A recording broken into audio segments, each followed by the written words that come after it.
Ai jama'a tsakanina da mutanen Nijar sai dai godiya.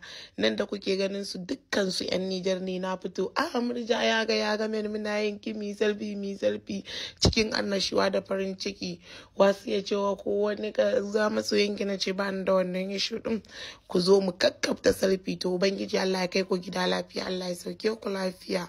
Ni ma na gode sosai. Ina tabbas ina kaunan Nijara, ina da masoya a Nijar, mu haɗe kanmu Nijar da Najeriya ya zami rayuwa ce kuma mu da kanmu da mu da ku duk ba laifinmu ba ne. Nan kuma da kuke gani ina cikin mota ina tafiya da tsarabar da na tafawa da Hassan Makeup ita domin wancan karan da ya zo ana ta tari Murja ai ba ta haɗu da Hassan Makeup ba, ai ba ta kyauta mishi ba, ai waye to kun gafa mutanen ku nan mun fito ne ni da Hassan Makeup diki muna tafiya muna ta nishaɗin.